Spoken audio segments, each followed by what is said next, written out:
I think you just need to persist and just know that there's just a lot of people that are really freaking busy. They're not ignoring you. They probably saw your message and they just didn't have the mental capacity at that moment or the time to get back to you. And if they're really that interested as a prospect, they will appreciate the persistence. I think we've all been in situations where you've had a prospect that will literally reply back to an email after it's your seventh or eighth attempt, and they will say, "Thank you for your persistence." Those are the words they will use. This is Outside Sales Talk, the best podcast for outside salespeople. I'm your host, Steve Benson, and we're here to chat with the world's top sales experts so that you can get their best sales tactics to level up your game. Welcome back to Outside Sales Talk. Today we've got Scott Sambucci with us, and we're going to talk about how to stop hustling and start scaling your sales success. Scott, thanks for joining us today. Dude, happy to be here. Glad to be here. So just by way of introduction, over the past 20 years, Scott's built sales teams, sales processes, and products for 3 successful startups. Scott is the founder of SalesQualia, which is a company focused on improving sales performance, and he's the host of the Startup Selling podcast and the author of the book, Stop Hustling, Start Scaling. How to ramp up your B2B startup's repeatable revenue with the Q framework. So first question, why is hustling not enough in sales, to reference the title of your book? Yeah, and whether you're out there in the field every day doing sales, you're managing your team, or you're running a company. And by the way, I like how you asked the question why it's not enough. Like hustling is, you just assume it's table stakes. If you're out there and you're a salesperson, a sales manager running a company, you can't get very far unless you're willing to put in the hard work and put in the hustle.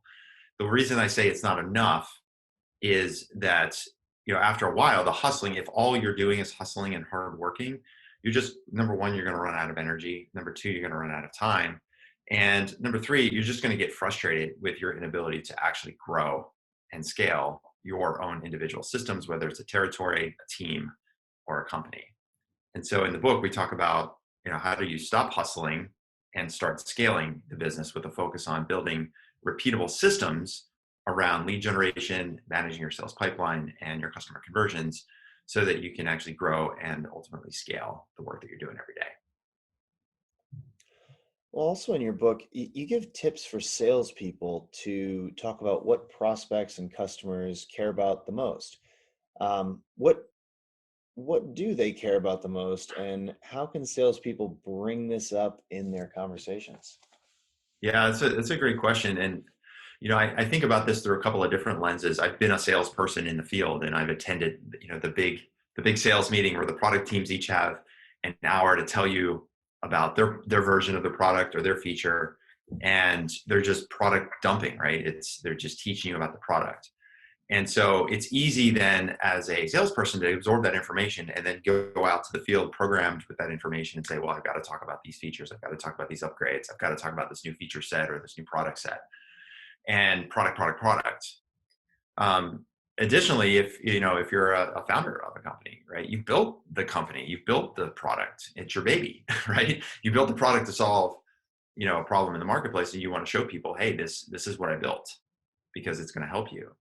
And what we talk about all the time is that before you get to product, the most important thing you got to do is get to problem. Because if there's no problem, there's no sale. And further, not just like a nuisance or not just something that's holding people back in the work that they're doing, talking about your prospects, but specifically getting to a place where it's a critical business issue or it's a director level objective. It's something that, if you don't, like as a salesperson, you can do lots of demos. In fact, I just did a LinkedIn Live today, and it was all around your product demos and why product demos should be short. How demos are not a stage in the sale. You should never be looking for how many opportunities can you get to the demo stage. Demos should not be a stage. Demos should be a catalyst out of the early part of your sales process into a late stage of your sales process, because you've shown how your product solves the problem that you've identified for your prospects. So that's why I say, like, the number one thing is focus on problem. And that's question number one in the Q framework, that Q standing for questions, the 7 questions in the Q framework. The first one is, what problem are you solving for your prospects? And that has to be the number one place to start with every sales conversation. And how do you identify your prospects' key business issues, um, and how do you leverage them? And is that also in the Q framework? Yeah, there is. So there's a couple factors to this, which is questions number 2 and 3 are related to this. Which is question number 2 is which industry, niche, segment, vertical, whatever way you want to put your arms around a specific market, so what is your ideal customer profile. And question number 3 is who are the buyers? Who are the individual people, the executives, the IT people, the users, the managers? Who are all the people that are going to be involved with that decision? And so if you've done a good job of getting clear on an ICP and a specific target market or target segment, and you know who those buyers are, by being out there in the field every day, you should at least have a pretty clear hypothesis around the types of problems that your target markets tend to have. And so what that allows you to do as a salesperson is to walk into those conversations more on a peer-to-peer level, because that allows you to talk to those prospects from their standpoint, which is like, hey, I have these certain problems, and it allows you to then ask good questions around customer discovery or needs analysis to then identify whether or not, hey, does this specific prospect have the problem that we tend to solve really well with our product or service. So it just comes down to having a really clear focus. Who's your target market? What problems have you solved in the past? And being able to show successful case studies for other customers, just like the prospects that you're speaking with. Yeah, focusing on the right customers is so important, and the right prospects that have the types of problems that you solve. How would you say when you're sitting down with a customer, what do you recommend in terms of identifying what that individual customer's problems are, that you might be able to help with? So I think there's a couple of different ways to approach this, and I think like the more traditional way would be to book that time, get a meeting with a target prospect, and then have that conversation with them, ask them questions about what are you struggling with every day. When we work with customers like you, we find that this tends to be a big problem for them, or this tends to be a big challenge. Is that the situation for you? I think that's a more traditional way of doing it. What we like to do and what we like to teach our clients is actually bringing in case studies and information from customer interviews that you've done. So if you think about, and you could do this if you're a salesperson, a manager, a founder, it doesn't matter who you are. If you go back to your current customers and you do a retro, and this is not a conversation around like having a specific case study that you're going to video and use for marketing purposes. It's literally an interview where you sit down and you say, listen, you've been a customer for the last 6 months. It looks like you're having a lot of success with our product. I'd like to ask you a couple of questions about, number one, your decision process, and number two, what other additional benefits or outcomes have you gotten from using our product that weren't part of the decision? And so by sourcing that information from your current customers, it gives you as a seller a lot more leverage. You become almost like the core information provider for the rest of the market, because then you can walk into those future customers and say, hey, over the last 6 months, we've been working with these 3 other customers in your market, and they've been successful in implementing our product. Here's what they struggled with, and here's why they're using our solution. Does that sound familiar to you? Are those the kind of results you're looking to get? Do you have those challenges yourself? And what that does is it really kind of removes the sense of I'm interrogating the prospect by asking a bunch of like needs discovery or needs analysis, customer discovery questions. And instead saying like, I'm almost like the conduit of information. I'm trying to help, dissect the marketplace and help you as a prospect understand that, hey, number one, you're not alone. A lot of people struggle with this. And number two, if you want some more help, here's some other customers that have had success. And that implicitly helps you sell later on, because then you can remove the doubt that clients are going to have, your prospects are going to have later in the sales cycle, as to whether or not they think your solution could work. Well, yeah, especially in these tough economic times, it's so important to show the return on investment that that your customers and prospects are going to get from having your product, the what your product costs and whether or not they have a budget and whether there's money to buy this in the first place is on the forefront of so many people's minds. Um, is Would you say those case studies that you're talking about are the key to a salesperson proving out to their prospects that their product and service is a product or service is like it's an investment in getting around Mhm. those hurdles of, oh, we don't have the budget for this, or, oh, this costs too much?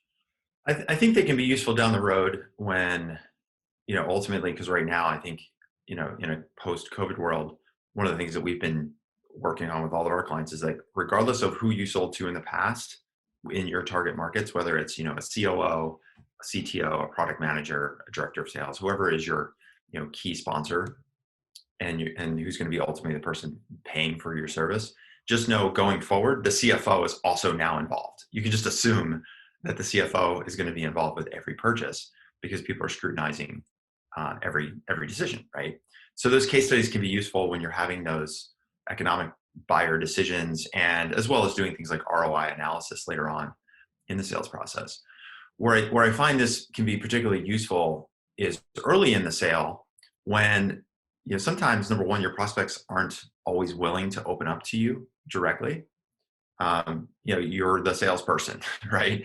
And it's unlike other situations where like they might be more open to their peers, they might be more open to their colleagues, but you're the salesperson, right?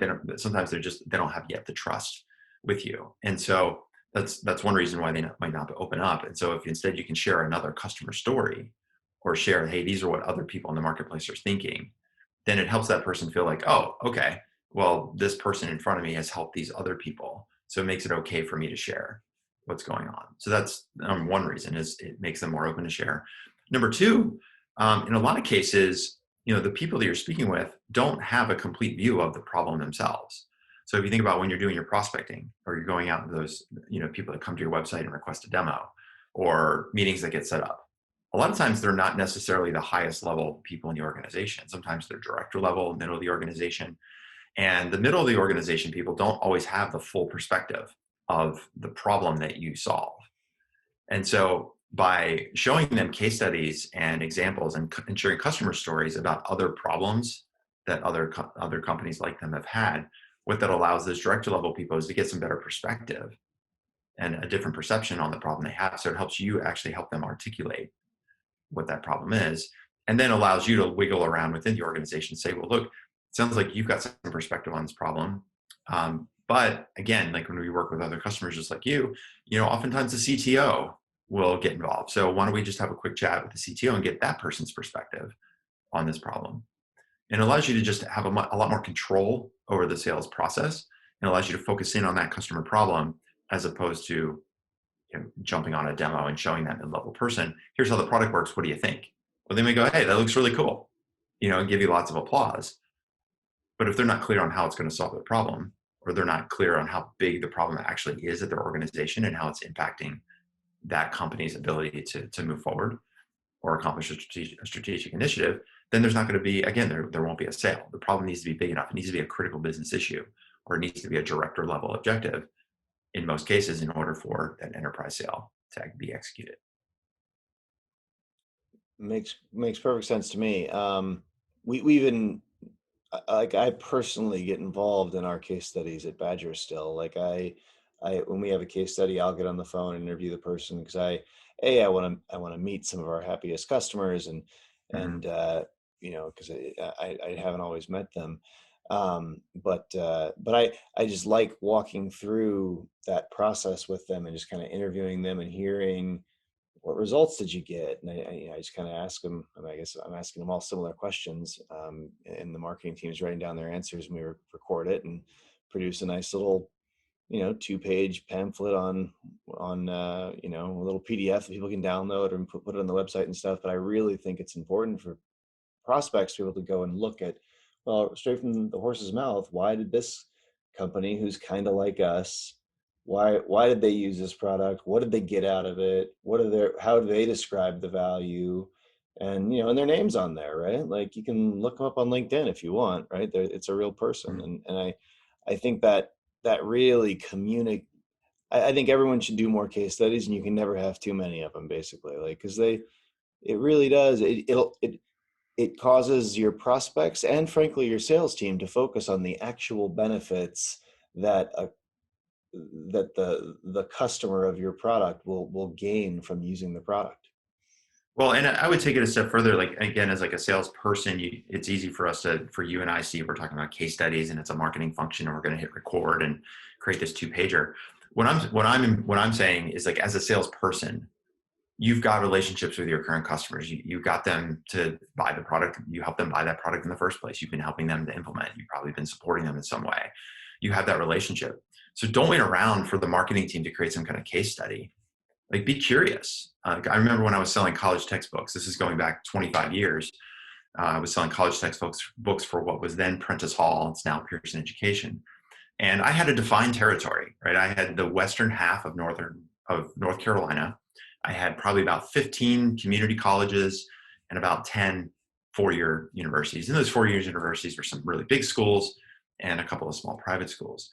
And so as I was going out there selling college textbooks to professors to use in those courses, if I'm selling to a community college, for example, and it's a general chemistry class, chemistry 101 or biology 101, if I've got a customer, and I used to do this on a regular basis, if I had a customer who's using that book already, they're already using one of our textbooks, I would go in there and talk to that professor, that instructor, and say, hey, I noticed you've been using our book for the last 2 editions.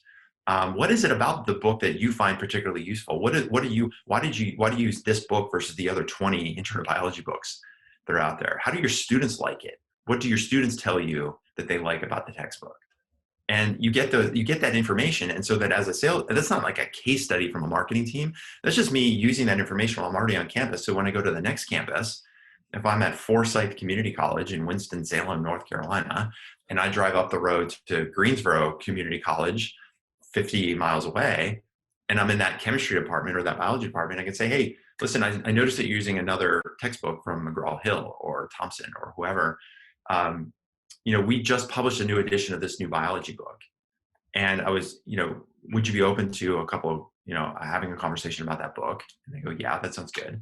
Cool. So before we start, tell me about some of the things that you're challenged with in, teaching biology. And they'll give you this sort of normal stuff. Students are in community college, they're not very motivated. Students here are just trying to get nursing degrees, or they don't really want to do biology, but they know they have to because it's a required course. And they kind of go through the normal stuff.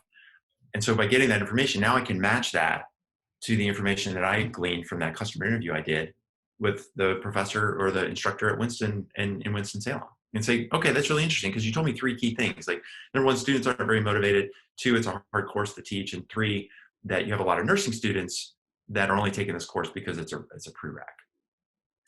So funny enough, I just spoke to XYZ instructor over at Forsyth Community College. And this is why she is using the book, because those 3 points are exactly 3 of the reasons why she really likes using this text. Because let me show you, actually, in, at the end of every chapter, we have this this one text box which explains how this chapter relates to the medical field. Right? I'm sort of making this up because I'm going back 25 years. Sure. But what that allows me to do, it's not me telling the professor directly, like, hey, you said nursing students are really struggling with this class, or they're not enjoying the class because they don't, it's just a prereq, and then go, oh, let's look at the end of the chapter. Let me show you this vignette about medical field applications to biology. Instead, I open the conversation with, hey, I just came from this other professor. This is what she told me. And now there's just a lot more validation, because it's actually not me, the salesperson, telling the professor, because they're going to view me as having a bias, of course, which I do. Instead, it's like, hey, this is what that professor just told me. And now all of a sudden I become a valuable resource, because then I can say, oh, and by the way, I work with 13 other community colleges in North Carolina, and there's 4 others that are also using this book that also have a lot of nursing students. And now all of a sudden there's this almost like social validation around the product, because I've done the work to just go back and have that interview. It's easy for me to just ignore that customer and say, okay, they're already buying the book, there's not much I need to do. But if instead, if I turn it into a service call and then ask a couple of really short questions, now I've got this entire almost like inventory of content and information that I can share with other potential buyers. So that's what I'm referring to in terms of getting people to talk about their problems and focus in on using the leverage that you have with your existing customers in order to open up the conversations that you know you need to have in order to have an opportunity to make that sale. I love it. Yeah, I think as a sales manager, to zoom back a little, you can enable your team to share these stories. So like create, open up a Google Doc or have a shared site where they can very quickly and easily type in the name of the company and where is the company located, what is their business, and what is the key value they got out of it, so they can kind of tell the story of a whole bunch of different companies in a whole bunch of different industries, and they can sort the sheet by industry and pull up a whole bunch of, well, here's a whole bunch, here's 5 people in manufacturing and their stories, and then they can, if before they go to and this one actually has a case study associated with it. You can just drop the link in there, and then when they, before a meeting, they can kind of have access to that resource and have some stories at the at the tip of their mind, on the tip of the tongue rather, to that they can then bring up in the meeting that are really relevant. Yeah, I mean, we do that ourselves here at our company at SalesQualia. I mean, as we work with early stage startups, we're helping them build their sales process, right? And so we're helping them with building specific systems like an outbound selling strategy, or lead qualification strategy, or how to run your demos the right way. Like all of these core systems that are required that, again, most founders don't know how to build them. So that's why we help them. Hmm. So one of the things we do internally is exactly what you just described, Steve, is whether it's internally where we have, a Slack message from a client that says, hey, I just ran the product demo exactly the way you taught me to do it, and here's what happened. And you can just, you see that, that enthusiasm, that excitement in the message. And it looks like we're going to go to contract on this deal in the next 2 months. Well, our team knows as soon as you see that in Slack, just grab a screenshot. And then we have a Google Doc where we just put, it's called Client Wins. And it's just a screenshot, something really simple. We do the same thing on LinkedIn. We just look through LinkedIn, and anytime, for example, one of our client is getting booked on a podcast like yours, or they're running an event, or they've been a speaker, or they've had other, big success, they're announcing a big win that they've had, a press release with a new client, screenshot, pop it in that Google Doc. So that when we're talking to our future customers, people that are interested in working in the program, they go, gosh, like I'm really struggling with my demos, and I know I need to get an outbound strategy in place, and like my pricing is kind of all over the place. Like, I really wish you could help me. Well, sure, I can talk about our program. I can talk about how we help with that. But what that allows me to do is I can just go to that Google Doc and go, oh, well, let me just grab these 5 screenshots, and I'm just going to pop in an email over to you, because these companies are just like you. They're, seed round companies, 500K in revenue, trying to get to $1 million in the next 12 months. They're struggling with the same things, demos and outbound and pricing. Here's some success stories. And like that has so much more weight with a prospect. And it took almost no work for us. All we had to do is like grab a screenshot. So even if you're an individual sales rep, you could like buddy up with 2 or 3 or 4 other reps in your territory, or talk to your manager. Hey, let's just put together a simple Google Doc. It doesn't have to be complex. You don't have to overthink it. It doesn't have to turn into some like big database. In fact, the screenshots are way more effective than just telling someone, hey, this is what our clients told us. Like, here's a screenshot of the actual Slack message that John sent us 2 hours after he had the meeting with that big bank. Like, we can help you with your demo too, just like that. Is that the kind of result you'd like to get? Yes, I would. And it just makes it so much easier for us to show startup founders why they would want to work with us and how we can help them. So you can do the same thing as a team or a manager. Don't wait for marketing to do this. Marketing's busy. They're already doing a lot of other stuff.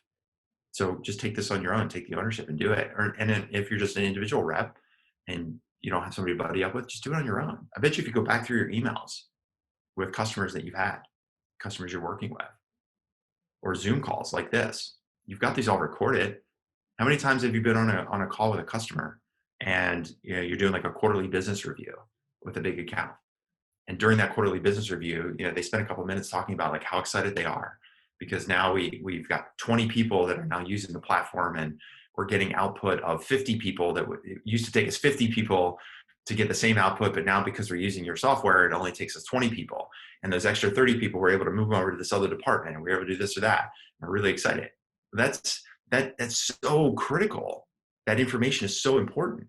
So you could just go into your Zoom file and then like again, by yourself if you needed to, go to Upwork and hire a virtual assistant, $5 an hour, somebody in, the Philippines or Pakistan or India, and say, hey, from minute 8 to minute like 12 and a half, can you just pull that section out of the video and just make a file for me?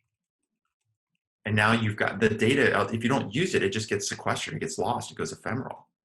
So when you see that, just make a note to yourself on a post-it note in the middle of that QBR, grab customer story. And then afterwards, even if you have to pay out of your own pocket, it's like, okay, for $20, I pay somebody 4 hours to pull that data out. And now I've got that. Now I've got my own little video case study for my own customers. So it's just a matter of like taking ownership of this and not waiting around for marketing and saying like, oh, it's too bad we don't have enough case studies. It's like, go do the work. You've got all the information. You're in the field every single day talking to customers. So go make it happen. Yeah, I love that. Um, I think a lot of times salespeople just need to take control of like if there's a hole in the marketing or hole in, because they're the feet on the street, right? And marketing often has different priorities and already has kind of a strategy in place. But a lot of the stuff that a salesperson needs from a marketing perspective of this nature, they can just do. They can create, especially as a group. If you share a Google Doc out of this nature to the team, they can all add to it. Yeah. And you can create really great resources that are tools effectively for the sales team. Yeah. And if you're an early stage company, like the ones we coach, most of them don't even have a director of marketing or marketing department. It's like, It's the founder and a couple of salespeople at best. And you're like, gosh, I wish we had more marketing collateral. And the first thing I do is I'm like, you have all the marketing collateral you need. It's in your email, it's in your meetings, in your Zoom recordings, it's in your LinkedIn messages. Like all you have to do is go find it and pull it out and just make it a habit, whether it's a daily habit or a weekly habit, and just tell your team, look, at the end of the week, I want everybody to find 3 customer wins, however big or small they are. They don't have to be, hey, we helped this customer close $1 million deal. It could be something like, hey, because of the work that we did last week, we were able to get 3 new leads booked for meetings. Doesn't feel like a big win, but it's enough. It's just like, it's another little success story. And you keep grabbing that stuff and create a Slack channel or a Google Doc, and that becomes your marketing over time. So all of the assets are there. All the data is there. The information is there. You just got to take that extra step to use it. And what you're going to find is it's going to make your sales conversations go that much better, because you can use a lot of that information pre-call. So let's say, you might have like a short qualification call with somebody, and now you've got the demo booked for next week. Hey, between now and that demo, what if you could share 2 or 3 little customer stories in an email? Say, hey, going into the call next week with you and the rest of the team, when you show the product, I think you're going to be really excited, because here's why. I went back and looked at a couple of conversations I've had with our current customers, just like you, over the last 3 weeks. And here's like 3 quick wins, or 3 places where we've helped people just like you get results. And so make sure in our call next week that you ask me about those, so I can talk to you about specifically how they're using our platform. And it just creates like, you're just creating so much more enthusiasm and getting people warmed up. Because I don't know about you, but I've booked meetings like 2 weeks in advance. And then by the time you get to the meeting, they're like, oh yeah, like, why are we here? what was the purpose of the call? Like, tell me about you guys. What do you do again? Now, hopefully that doesn't happen, but instead, like, you can use that space between that maybe early call and the demo in a week or 2 and get people warmed up. And it all goes back to like the whole reason we got on this thread is like understanding your customers' problems and helping them see how they get results. It's not about your product. It's easy to go out there and just show product demos. And I've booked 5 demos this week, or I've done 5 demos this week. I'm doing my job as a salesperson. Woohoo! It's like, no, you're not. You don't get paid for doing product demos. What you get paid to do is help your customers get results. Absolutely. Well, what you talk about keeping control. How can salespeople keep control during a sales call? So, one of the things look, I personally sometimes still make this mistake. If you are a seller, like, let's face it, right? You're the seller, they're the buyer. You want them to buy stuff. And there's this sense of not wanting to push too far, in terms of asking questions or making suggestions, right? You don't want to make them feel like you're the pushy salesperson. But what I found in my own experience, and in both as an individual salesperson as well as like running my own company, and Steve, you probably appreciate this as well. It's like when you're sitting in front of that prospect, let's remember a really critical fact about that interaction is that you've been in that interaction 100 times, 1,000 times. That prospect has only been, this is probably the first time they've been in that sort of interaction. And if you're, especially if you're selling a new technology product that's replacing spreadsheets or pen and paper or SharePoint, they don't even have a mental model of like, what does this product do? How does it work? How does it fit? How do I even buy software? Right? I've never had to buy software before because we've been using SharePoint and Google Sheets and Excel. And so that's your opportunity to say, look, I'm the expert here. Like I'm the doctor, they're the patient, right? So it's my job to prescribe for them what those next steps are.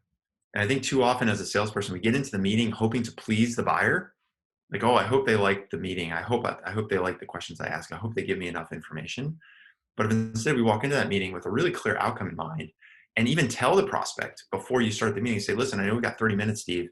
And in this meeting, what I found works really well, like the best way for us to get the most out of this time is, look, if we could spend maybe I could spend 10 or 15 minutes. I've got 5 or 6 questions that I prepared based on some research I've done. So if I could just get a little bit more information about where you are, what you need, and what you're struggling with, then we can spend the last 15 minutes talking about kind of what I would recommend as next steps from here. So and basically 3 things are going to happen. Either number one, we're going to decide that your situation is not one that we can help, in which case I'll just tell you straight up, like, hey, you're not a fit, and I'll do my best to point you in the right direction.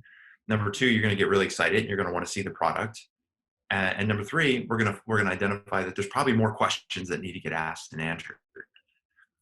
So let's just make sure we're spending a good 10 or 15 minutes at the end of that time that we have to make sure we know which of those 3 paths go next. And what you've done is you just kept control of the meeting. And again, like for me, like I'm tired of making decisions, man. Like I run a company. Like every day I have to make it feels like a zillion decisions. Even with the best team around you, you're just like, you get decision fatigue. And the one day, like the one meeting where I sit down and somebody on the other side is like, you know what, I got this. I'm going to run this meeting. Here's what we're going to do. Here's what we're going to accomplish. And here's what's going to happen next. I'm just like, whew, finally, I don't have to do all the freaking work here. And so people will appreciate that. And it's going to really change their perception of who you are as not just a salesperson, but you're like a professional that knows what to do, just like you would expect a doctor to know what to do when you walk in there as a patient.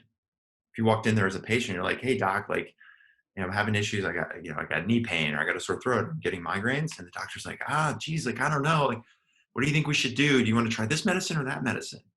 Like, oh, let me, what books do you think I should go check out to figure out what your diagnosis is? Like as a patient, you'd be like, what the hell? Like, I thought this is a doctor that knew what to do. And so if we take that mindset, people will appreciate the fact that you're taking control because they're tired of making decisions and they need your help to know what to do next because they don't know in most cases, especially when you're selling a technology product. That's a great framework to keep in mind. The salesperson as thinking and behaving as a doctor. You're the professional and doctor of your product, and so keeping that in mind, I think, is a great framework. Yeah. What checkpoints and milestones do you think are important during the sales process? So that's a really good question. And it's funny you use the word like checkpoints or milestones because it really is like a journey, right? Checkpoints. I'm watching this World's Toughest Race on I think it's on Netflix or Amazon or something right now. And they have these checkpoints over this 10-day race or milestones. It's a long journey, right? And I think it's important for us, number one, as salespeople to know what is the end of that map looks like. Where are we trying to go?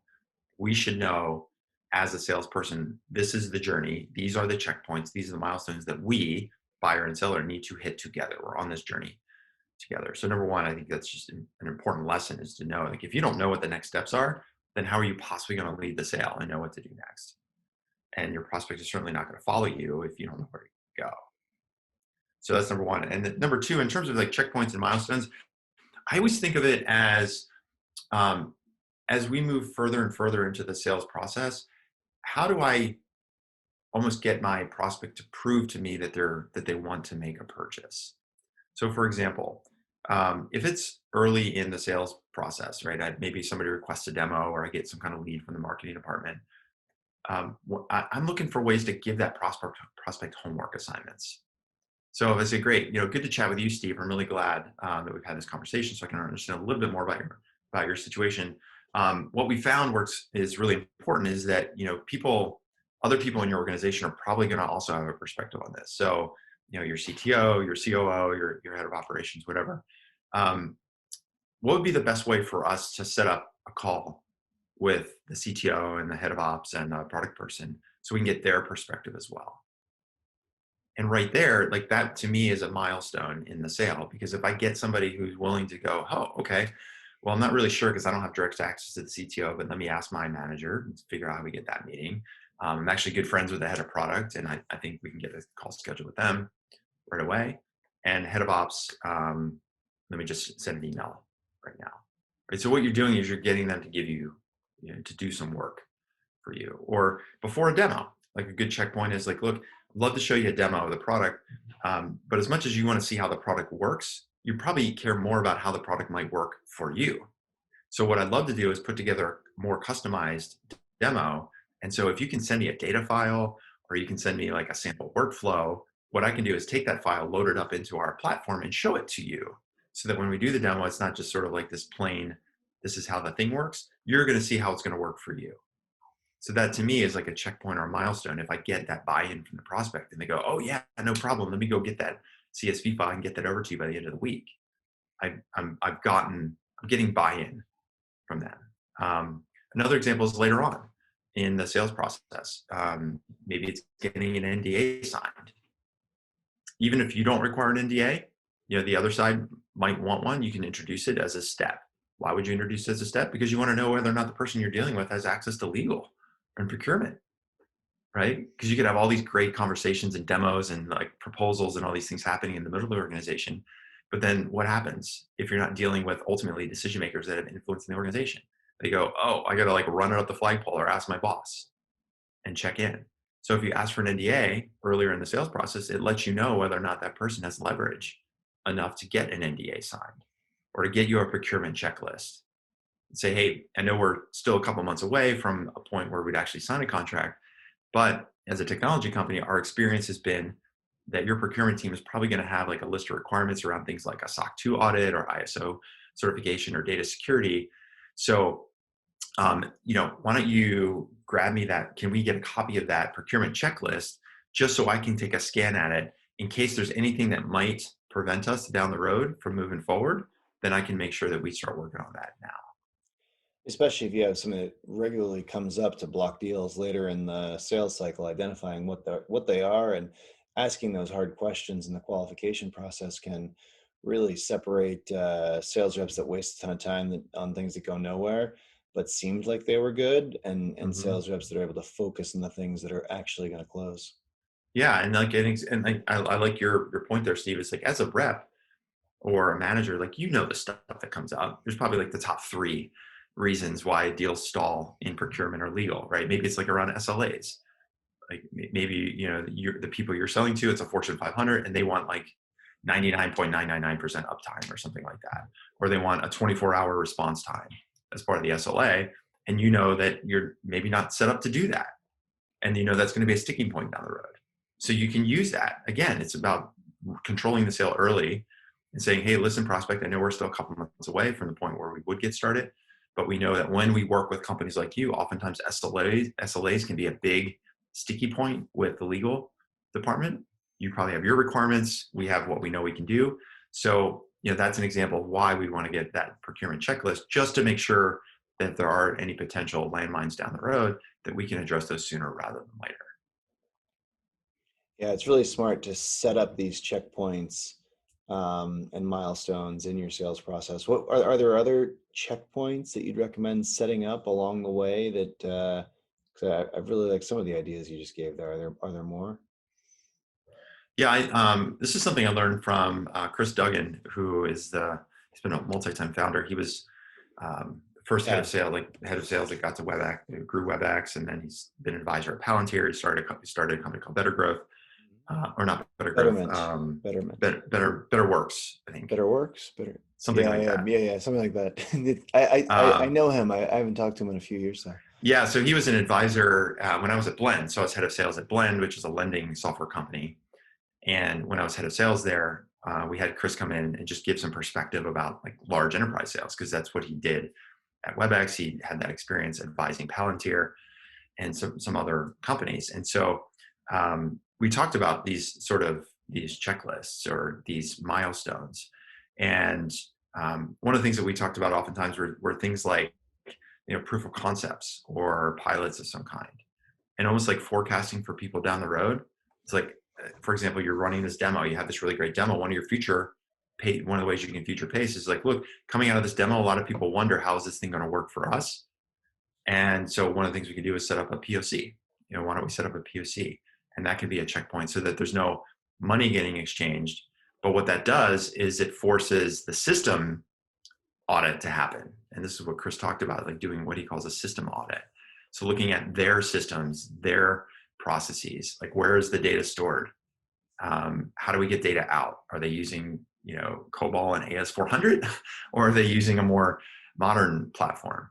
And so by doing that systems audit as part of a POC, that can be a big checkpoint, because the business team might get all excited about your product and how it's going to solve their business problem, but then they flip it over to the technology team or the IT team and go, hey, we want to buy the software.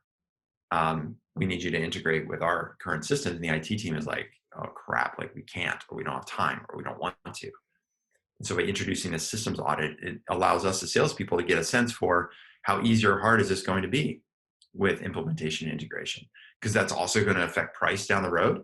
If all of a sudden it's really hard integration and we've got to do a bunch of extra work with our sales engineers, or they're going to have to hire an outside consultant to come in and do some of the integrations for you, like we need to know that ahead of time, because we could give a quote to the business team and then we find out later, like, oh crap, actually implementation is going to take an extra 3 months because you're using some old piece of technology. And so that's a way for us to not only get a checkpoint, but to get a lot more visibility as to what we're actually up against when it comes to the implementations and how we should be pricing out the implementations that we're doing. Well, the next section of our show today is sales in 60 seconds. So Okay. quick questions, quick answers. Go ahead. So you've interviewed so many sales experts and leaders on your podcast over the years. What's Mm-hmm. one piece of advice or lesson that stuck with you? Sell every day. Sell every day. It's so easy to get lost in the trap of like process and project management and meetings and internal and like even myself as a founder of a company, I have to remind myself, if anything, just do your 10. Like literally sit down. It's so easy to sit down in front of LinkedIn and you can send out 10 connection requests to people that are in your target market, or check out who's viewed your profile or who's viewed a post that you've done. Somebody likes your post or secondary connection, they're in your target market. Like just like send them a connection request. Hey, thanks for liking the post, checking out what you're doing.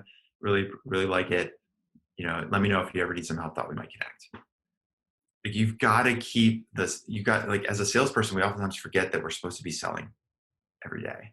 And if you look at your calendar, your calendar, like if you feel like I'm not closing enough deals or I'm not converting enough or I'm behind on quota, one of the things that I learned is show me your calendar and I'll show you your cash flow. And if I look at your meetings, if I look at your calendar and you're like, well, like Friday is like internal meeting day and like Thursday afternoon I'm time with product. And then I've got this customer success stuff. And then I'm like, responding to emails, and you realize like you're probably only selling like 10 hours a week. Well, no wonder you're behind. No wonder you don't have any leads. No wonder you don't have enough deals. No wonder you're not converting. So you got to, like, your job is to sell, go out and sell every day. And that holds true whether you're a salesperson, you're a manager, or you're a founder of a company like you are, Steve. Like, just go out there and sell every day. You got to keep going out there every single day. If you had 3 minutes with a prospect, what would you say to them? Oh man. 3 minute, like a prospect for our company or just in general? In general, what do you think the key messages are to a prospect if you've only got, the elevator pitch amount of time, maybe a little more? It's a long elevator, 3 minutes. What I would do is I would say, listen, prospect, I know we only have 3 minutes, so I'm just going to start with one really simple question, and then we can decide where to take the conversation from there. The question is this, like, Our company helps, you know, we help early stage B2B tech startups get from early revenue to their first million in the next 12 months. Is that an outcome that you're looking to get to right now? Yes or no? And I go, no, I'm not. That's not important to us right now, or that's not who we are. I go, okay, well, that's good to know. It doesn't sound like I'm the right guy for you right now. So no need to spend the rest of the time. Or I could use the rest of the time asking a couple more questions just to see if there's some other way. But if they go, yeah, that is an outcome that we're trying to get to. And I go, great. So do you mind if I ask you a couple more questions about your current situation to see where we might be able to help you? And they probably go, yeah, that sounds good. And now I've bought myself that time. So I'm a fan of asking permission to ask questions. I think a lot of times it's easy to just like jump in, start asking questions. If you ask people, hey, would it be okay if I asked you a few questions about this or that? Would that be okay?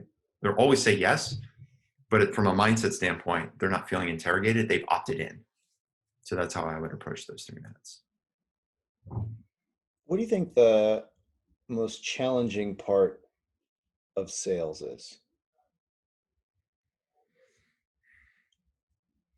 Hmm, man, I need 60 seconds to think about that. The most challenging part about sales, um, I think a lot of people would say rejection, like dealing with rejection and all of those things. Um,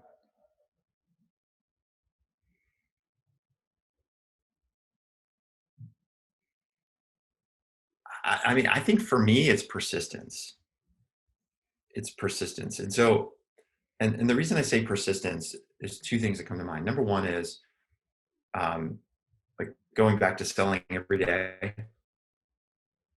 Like it's easy to get into like the doldrums. It's easy to get out of the habit of doing your 10 or doing your prospecting or making the calls that you know you're supposed to make. Um, and it's just human behavior, right? It's just this stuff is hard. You got to step forward and take that action, take that initiative. So that's part is persistence. The second part of persistence, though, is what I mean by that is actually following through with clients or prospects that you've already had conversations with. So I think it's easy to say like, oh, we had the demo. They said send them a follow-up email, and then they get back to me. I sent the email and they didn't get back to me. So what do? I'll probably send a second follow-up email and they didn't get back to me. And I think too often people give up right there. I think you just need to persist and just know that there's just a lot of people that are really freaking busy. They're not ignoring you. They probably saw your message and they just didn't have the mental capacity at that moment or the time to get back to you. And if they're really that interested as a prospect, they will appreciate the persistence. I think we've all been in situations where you've had a prospect that will literally reply back to an email after it's your seventh or eighth attempt, and they will say, "Thank you for your persistence." Those are the words they will use. And so if you really feel like you can solve that problem and you know that you're the best position to do it and you believe in the product, you owe it to the prospect to follow through because this is the only thing you care about is selling your thing. Whereas from their standpoint, it's like one of 20 things they're probably dealing with every single day. And I think that's hard for people. Yeah, I do. I agree with you. I think a steady follow up and like having an organized follow up process and staying on top of the 300 things that a salesperson is doing is one of the hardest parts of sales. And on the email thing, I was just talking the other day with a friend of mine who's an executive at Apple, and so he's a buyer for a bunch of stuff, right? Services and consulting, and he's a kind of and it's funny to hearing him talk on the buyer's side. It's always interesting for me to hear buyers talk about things, and like he's like, oh yeah, my inbox gets cluttered every, about once a month. I just clear the whole thing out. I figure if But anything's we'd all, important, people will come back and yeah. ask me for it again or whatever. Because like if it's more Mhm. than a month old, in my world, it's just not important anymore. And salespeople can't act like two lessons there. One, salespeople can't act like that because we would never sell anything because a lot of sales cycles just take longer than that. The salesperson has to be the organized one who's showing up, making the phone, showing up getting in front of people, making the phone calls, sending the emails, like keeping the relationship going. But also like the so I guess that's one point. Like the buyers often don't have to do that. They don't have to be the ones that are organized in that way. But B, just the obvious point is that it's like once if it's old, it doesn't matter to him, and so he's like, yeah, I just delete it all, and so you have to. It's why salespeople need to be so persistent and need to stay on Mhm. it because, um, for a role like his, like he doesn't. If it's old, it's already been taken care of, right? Like if it was important and still not fixed, so like one of the people that works for him would have brought it up again, or someone would have asked for it again, or it. But I mean, I've never lived my life that way, and I can't imagine it. But I've always been more on like the selling side of businesses, right? So I can't I can't imagine just like selecting all and archiving it all. It would be a wonderful feeling. Sure. The few times in my life I've gotten to every single email or finished my task list, like, um, but so sales is a very stressful career, right? Like what would you say your best tips for managing stress effectively are? Well, I mean, for me personally, I mean, I have hobbies. I mean, physically, I get a lot of stress out through, I do ultra running. I'm an ultra runner. So, usually training for some kind of crazy distance race, like 100-mile or 200-mile race. So for me, it's a place, and I make that an everyday thing. It's like persistence on that too, even through COVID. We were about 2 weeks into shutdown, and I think it was like a Friday night. It's either Friday or Saturday, and we had some pizza here. I have an 8-year-old son. Pizza, beer for me, not for him. Movie night, and I remember, and I don't drink a lot. I had like 2 beers, 2 IPAs, which I really enjoyed. And I woke up Sunday morning or Saturday morning, and I just felt like kind of groggy, like ate a little too much pizza. I had 2 beers, and I didn't exercise the day before, and I just didn't feel right. It's just like you're not sharp. And I'm like, this is the weekend. Like this is the one day I get to like hopefully relax a little bit. And so as that day I decided, for the however long shutdown is going to last, I'm going to exercise every day, even if it's 8 minutes in the garage. I've got a small home gym that we put together, kettlebells and some weights and stuff. I'm like, if it's 8 minutes and I'm doing kettlebell swings and push-ups, that counts. Right. It's just just the physical endorphins that get released. Your body chemistry will change. It does change when you exercise and break a sweat and get breathing going. So there's that piece of it, which is like a separation for me, because you get so anxious around emails and phone calls and customers and this and everything happened. And then I'm anxious about homeschooling, trying to figure out what to do, and balancing what life with my wife, with her work as a PhD economist, research economist. It's stressful. Life is stressful, whether you're in shutdown or COVID or not. So number one is just like exercising every day and having that separate goal, that separate outcome for myself. So that's one piece. And then related to that, I think is just finding time to make time for yourself, put yourself, and I use the term yourself as 2 words with the S, capital S, put yourself first. And it's okay. Like I tell myself this, and I talk to my wife about this, like I just need a little bit of time. She's never said to me, no, you can't have any time to yourself today. She's never said, I know you're really stressed, but like you can't take 30 minutes to go to the garage and decompress. She's never told me that. Like you got to put yourself first. You got to put your own mental, physical state, spiritual state like first. Because if you're not your best self, you can't be your best self for your wife or your spouse or your partner or your kid, your husband, your customers, your teammates. Like if you're stressed, they're going to feel it. So you got to put yourself first to be your best self. So because it affects everyone else. I'm never ashamed to do that. And I tell my wife, I'm like, look, I know we're really busy. Like I just need 30 minutes in the garage. And she's like, okay. Because she does the same with me. She's like, look, can you just do dinner tonight? Because like I just can't. I gotta get some exercise in. I'm like, yeah, absolutely. Hmm. So just put yourself first. And for me, it's exercise because of all of the crazy races that I do. Sure. Are there any other daily habits or routines that you do to be more productive? Yeah, for me, I started a morning routine. It's been about 8 years now. I started doing what are called morning pages, which is Julia Cameron. She wrote a book called The Artist's Way, and it was designed. She works with artists you know, actors, writers, uh, people that do physical art. And the idea of morning pages is that it just helps you unblock. First thing you do in the morning, first thing I do in the morning, very first thing in the morning, I wake up, turn the coffee on, and then I sit down and I write 3 longhand pages in a notebook. And it's just like a brain dump of everything that's in my head. Sometimes it's talking about things I'm thankful for. Sometimes it's things I'm stressed about. Sometimes it's just like planning the day ahead. It's quiet time, 30 minutes. It takes me about 30 minutes. Drink my first cup of coffee, and I do that before the rest of the house wakes up. And that just helps me get like, okay, I'm like centered on my day. Most days I don't do it every day. I would say probably like 3 or 4 days a week I meditate. I come and go with doing meditation. I do anywhere from like 10 to 15 minutes, just quiet, legs crossed, breathing, air in, air out, taking nice deep breaths, just again to calm myself. So that's like the first 45 minutes to an hour of my day. It's just doing those 2 things. And then later on in the day, in the afternoons, is when I'll get some exercise in and make sure I do that every day. So those are kind of the 3 things. If I do those 3 things, even if I don't get anything else done at work, at least I have a much better chance of sleeping that night. So, as an actionable takeaway, what should the field salespeople listening today do as a first step towards getting started on scaling their sales success? I would like, if it's the very first thing that I would do, I would look at your day or your week or whatever that, sort of like normal batch of activity is.